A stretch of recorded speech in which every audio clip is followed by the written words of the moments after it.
French President Emmanuel Macron accepted the resignation of his Prime Minister Gabriel Attal this Tuesday evening. However, Attal and his cabinet of ministers will remain in place during the next coming weeks, especially during the sensitive period of the upcoming Summer Olympics here in Paris. While the NFP, the left-wing coalition, the one that won the most seats during the French legislative elections, is still battling to come up with a name for the future Prime Minister.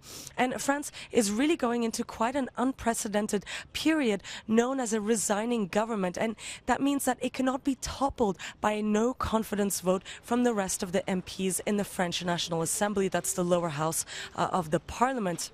And so this transition government headed by Gabriel Attal and his cabinet will only be able to take care of everyday matters. It will not be able to push any political or policy measures.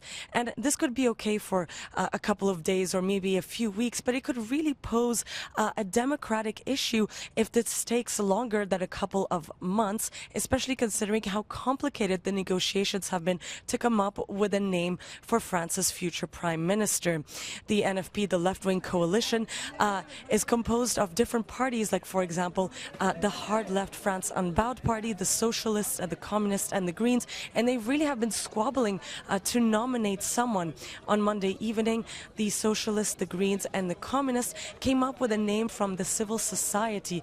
Her name is Laurence Tubiana, and she is a activist as well as a diplomat, and she was one of the key actors in coming up and signing the Paris 2015 climate agreement. However, the France Unbowed LFI party rejected this nomination, claiming that she is too close to current French President Emmanuel Macron. Sofia Katzenkova reporting from Paris for Euronews.